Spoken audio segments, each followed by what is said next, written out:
All right, welcome to the deep dive. It's like every time you go online, it's just endless options, right? Trying to sift through it all. So today we're going to help you with that. You sent us some really cool things you found about Japan on Look. And well, with over 1,800 experiences on there, it's easy to miss the really special stuff. Oh, absolutely. Like trying to find a beetle in a haystack sometimes. Or maybe a better analogy, trying to pick out, that one specific constellation when the whole sky is just full of stars. There's so much there. But you need a little help to find the truly unique gems. That is a way better analogy, and that's exactly what we're doing on this deep dive. We're going to unearth some of those hidden cultural experiences in Japan, not just the usual tourist spots, but the things that give you, our listener, a real connection with the place, a deeper understanding. So let's jump right in. Our first stop is in Tokyo. Tokyo, yes, and we're going beyond just the usual shopping experience and into a workshop where you can actually participate in a craft that has a real history to it. Okay, tell me more. We're talking about the Betty Smith Ibisu Kobo workshop, right? Where you can make your own, get this, selvage denim jeans. Now, hold on. For those of us who aren't, denim experts, what's it so special about red ears, selvage denim? I see. So selvage denim, you'll often see it has that colored edge, the red ears. Like you said, it's made on these old school shuttle looms. It's a slower process, but what you get is a much denser, tougher fabric, and it's got a clean edge that doesn't fray. People love it, not just because it lasts forever, but because of how it ages, develops its own character over time. Like it tells a story of where it's been. Very Japanese, that idea of things getting better with age. I love that. So it's not just a new pair of jeans. It's like connecting with this really old way of making things, and then you get to customize them. I mean, choosing your buttons, rivets, even the leather labels. That's amazing. You're basically part of the whole creative process. You got it. And what really stood out in the material was the way they talk about the craftspeople who guide you. They're not just giving instructions. It's like a real passing down of knowledge, And the location itself, tucked away on the 5th floor of this building in Shibuya, it adds to that feeling of finding something truly special and personal. Plus, you don't just leave with amazing jeans. You get an original tote bag, too. A nice little souvenir. Very stylish. Okay, from the careful craftsmanship of Tokyo, let's head southwest to Miyajima Island near Hiroshima. This next experience sounds like a real deep dive into Japanese tradition, multiple traditions, actually. It does, doesn't it? At the Okega Japan Center, they offer this amazing combination of 3 classic Japanese arts. You get to experience kimono wearing, the tea ceremony, and calligraphy, all in one go. It's fascinating how they've brought these together to show like the whole picture of Japanese aesthetics and etiquette. Let's start with the kimono because it's obviously more than just putting on a beautiful piece of clothing. They even help you pick it out and wear it correctly and even take photos for you. What's the reasoning behind all that?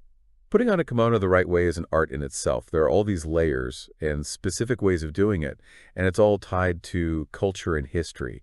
It's not just about looking good. It's about carrying yourself with a certain grace.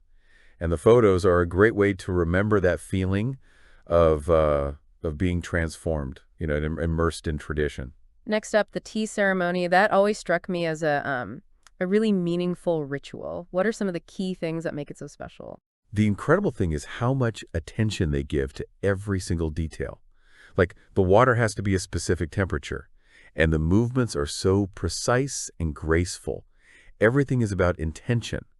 And the tools they use, each one has its own symbolism. Like the source says, it's all about mindfulness. You're not just having a cuppa, you're in this moment of pure focus and presence, a break from the everyday. That carefulness reflects that Japanese value of intention and respect. And then calligraphy. I can only imagine how challenging but rewarding it must be to work with those traditional brushes and ink, especially with the unique local twist they mentioned. Yeah, you need a lot of focus and control to form those characters with a brush. But then the fact that you get to use your calligraphy to decorate Miyajima's famous rice scoops, the shimoji, it just it adds this really personal touch. And you end up with a one-of-a-kind souvenir that's connected to the island itself. And the whole experience, it's 3 hours long, and they welcome families with kids as young as 6. So it's something that people of all ages can enjoy together, connecting with the culture. It is worth noting, though, the source said the center isn't wheelchair accessible, which is something to keep in mind. Sounds like a wonderfully immersive experience. Getting personalized guidance and really understanding those art forms, all in this beautiful historic setting. Okay, let's change gears completely and head back to Tokyo for something, well, much more high energy. We're going to a Yomiuri Giants baseball game at the Tokyo Dome. Now, this is something else. The source makes it very clear that going to a Japanese professional baseball game is like nothing you've ever seen. It's not just about the sport, it's a whole cultural experience. They describe it as like an explosion of energy and organized chaos all at the same time. What is it about a Yomiuri Giants game that creates that atmosphere? It's the fans. They are dedicated, and I mean really dedicated. You'll see whole sections of the stadium just focused on cheering, with brass bands, chants they all do together, and these elaborate routines that are almost like a performance. It's amazing to see. And, it speaks to that Japanese sense of group harmony, that even their fun is super organized. I've got to see this. Now, for those of us who don't know all the cheers and things, it sounds like having an English-speaking guide would be super helpful. Definitely. They can give you all the background info, explaining those unique rituals and traditions that are such a big part of the Japanese baseball experience. It helps you understand what you're seeing and why it's so different from anywhere else. The source compares them to the New York Yankees, and it makes sense, right? The Yomiuri Giants are a legendary team with tons of passionate fans. They mention things like the choreographed cheering, special songs for each player, and the seventh inning stretch ritual being particularly cool. It sounds like everyone gets really involved. Oh, they do. It's not a passive audience at all. People of all ages are up and chanting, singing, and doing the move together. It creates this really strong feeling of unity. And while you can choose different seating, the source says that energy is everywhere in the stadium. Even if you went on your own, having a guide just adds another layer to it. You get a deeper understanding of what those traditions mean. Like having a key to unlock this whole other side of Japanese culture. So cool. Okay, moving on to something a little more focused on capturing memories.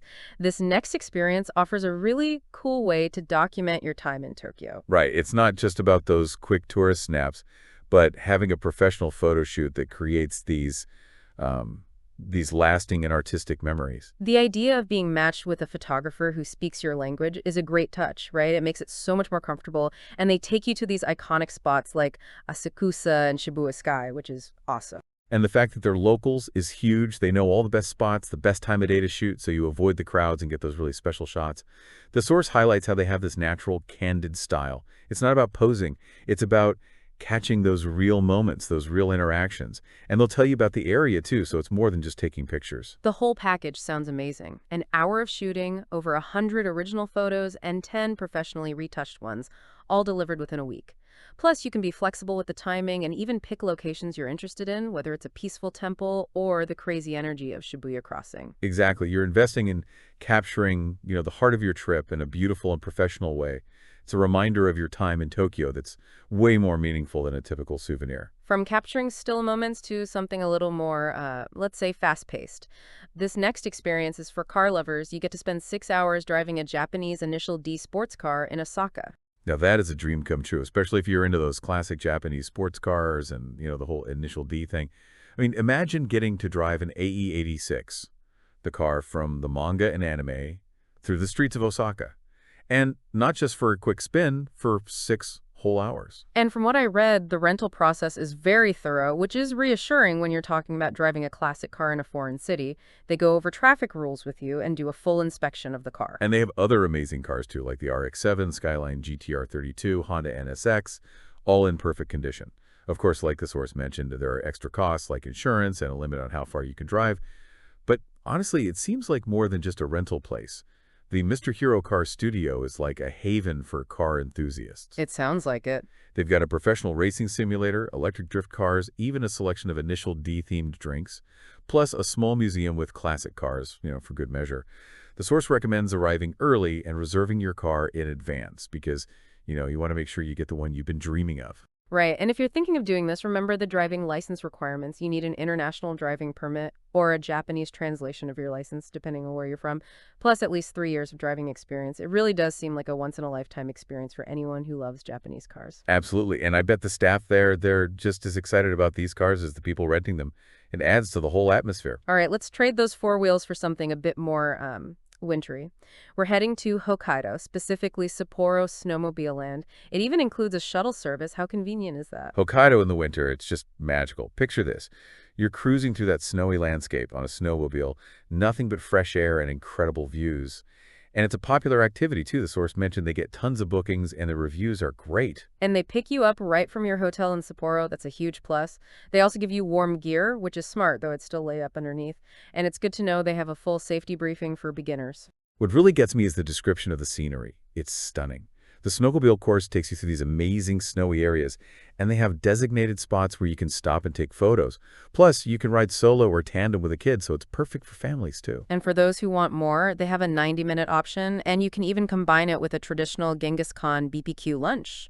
Perfect way to warm up after all that time in the snow. It's all those sensory details, right? That crisp mountain air, the sound of the snowmobile, the peacefulness of the winter landscape. Just magical. The source was right to recommend booking in advance, especially if you're going during peak season. From the snowy mountains of Hokkaido, let's head back down to Tokyo for a totally different kind of relaxation. We're going to the Senkaku Banrai Toyosu Manyo Club for a traditional onsen experience. It was interesting, isn't it? Like a little peaceful oasis right in the middle of the modern Toyosu district. And get this, they bring in real onsen water every day, all the way from Hakone and Yugawara, which are famous hot spring areas. So you get that authentic onsen experience without leaving the city. It's such a cool contrast, and this ancient tradition right in the heart of modern Tokyo. It is. And it's not just about the baths either. They have all sorts of stuff there, like hot stone baths, saunas, and relaxation lounges. You could easily spend a whole day there just unwinding. Plus, they have a restaurant with authentic Japanese cuisine, so it's a full sensory experience. The rooftop foot bath sounds incredible. You get these panoramic views of the Tokyo skyline, and the source recommends going at sunset, which I can only imagine is spectacular. Oh, I bet. Just picture it. You're relaxing in warm, mineral-rich water, watching the city lights come on and the sky change colors. So peaceful. And the indoor and outdoor bath also have amazing city views. Plus, they're open 24 hours a day, so you can fit it into your schedule no matter what. Just remember, lots of onsen in Japan have a no-tattoo policy, and there's a small onsen tax you pay when you arrive. Sounds like the perfect way to escape the hustle and bustle without actually leaving the city. Really cool blend of old and new Japan. All right, our next adventure takes us to Kumamoto, where we're going to experience the way of the samurai. And this isn't just about dressing up and taking pictures. It's a much deeper dive into the philosophy and martial techniques of the samurai. And being so close to Kumamoto Castle just adds to that feeling of stepping back in time. The fact that it's led by Matsunaga Sensei, who is an 18th generation master of the Nittanichiryu style, the school founded by Miyamoto Musashi himself. I mean, talk about authenticity. You're learning from someone who's directly connected to this centuries-old tradition. Right. It's like a window into the world of one of Japan's most famous samurai. And it goes beyond just the physical sword techniques. It gets into the spiritual and ethical side of the samurai way of life. So you get to change into a traditional dogi, and they introduce you to aido, the art of drawing and cutting with a sword. I love that they emphasize one-on-one instruction, so you can really learn at your own pace. It makes it a much more personalized experience, and you can really focus on the details. And then at the end, you have this moment of reflection over matcha green tea and traditional sweets, where they talk about Musashi's philosophy and the importance of artistic development for swordsmanship. It adds this whole other layer to the experience. And then you get a samurai training completion certificate and a tenugi hand towel with your name on it, which are great souvenirs. It really is a different kind of experience, You're actually learning a skill, getting a taste of what it was like to be a samurai. Very cool. Okay, our last stop brings us back around to Mount Fuji for a day trip that includes some really beautiful scenery, a ropeway ride, and even fruit picking in Oshino-Hakkai. This one sounds like a great way to see all the different sides of the Mount Fuji area, from nature to local culture. And starting the day with all-you-can-eat fruit picking in Yamanashi Prefecture, getting to sample those seasonal fruits right from the source, that's just delightful. And then you get to visit these stunning locations to see the flowers. Like, all throughout the year, there are different flowers blooming, and of course you get those iconic views of Mount Fuji. The source mentioned places like Lake Motosuko, Oishi Park, and Lake Kawaguchiko. It's a photographer's paradise. And of course, you can't go to Mount Fuji and not experience the view from the fifth station. That's the classic panorama shot, right? I love that they include a special bento box lunch that's shaped like Mount Fuji. Such a fun touch. The Kachikachi Ropeway gives you another perspective on the area, although it's worth noting that they do have have maintenance closures sometimes, according to the source. And having a knowledgeable and enthusiastic tour guide along just makes the whole day so much better. It does. And while the weather around Mount Fuji can be a bit unpredictable and you might not always get a clear view, the whole trip sounds so rewarding. It's a great mix of nature, culture, and delicious local treats. So there you have it, a curated selection of some really unique and enriching experiences in Japan, proof that if you dig a little deeper, you can find amazing cultural activities that go way beyond the typical tourist spots. Absolutely. It just shows you how much diversity there is in what Japan has to offer. It's not just about seeing the famous landmarks, it's about experiencing the culture on a deeper level. So, dear listener, which one of these sparked your interest the most? Think about how much richer your travels can be when you really engage with the local culture like this. And it makes you wonder what other hidden gems are out there waiting to be discovered, not just in Japan, but maybe even right in your own community.